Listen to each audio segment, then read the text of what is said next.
Tout commence durant l'hiver 1974-1975. À l'époque, Valéry Giscard d'Estaing est un tout jeune président, bien décidé à imprimer sa marque. Comme en témoignera plus tard le chef cuisinier de l'Élysée de l'époque, Bernard Vaution, celui qu'on surnomme VGE a une passion toute particulière pour la gastronomie, très exigeant, féru de produits du terroir, il est soucieux de faire la part belle à la nouvelle cuisine et aux grands cuisiniers de son temps.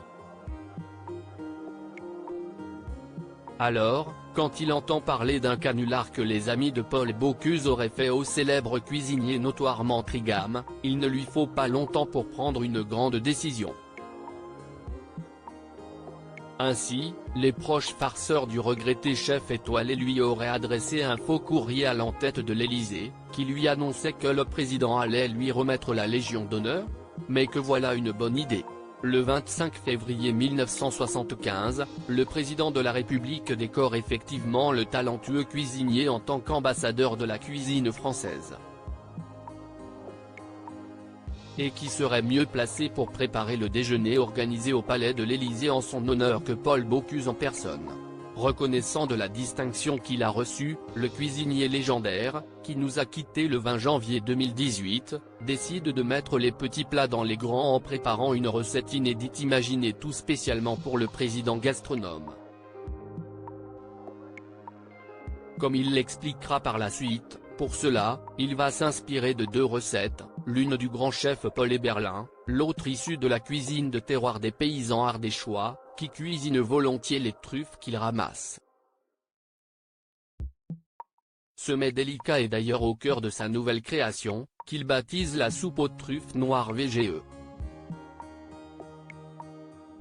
Une réplique célèbre ce plat à la fois traditionnel et délicat, aujourd'hui mythique, est une soupe paysanne de petits légumes en brunoise, agrémentée de viande blanche et rouge et d'une délicieuse râpée de truffes. Revisitée avec génie, la création inspirée des préférences culinaires de Valéry Giscard d'Estaing lui est servie dans une petite soupière coiffée d'un feuillage.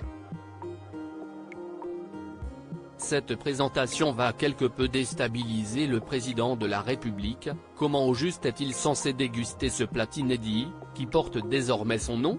Ne sachant que faire, celui qui nous a quittés en 2020, à l'âge de 94 ans, demande « Et maintenant, qu'est-ce qu'on fait ?»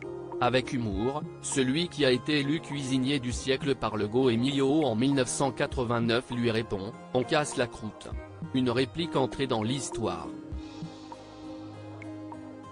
Article écrit avec la collaboration de 6 Médias Crédit Photo, agence.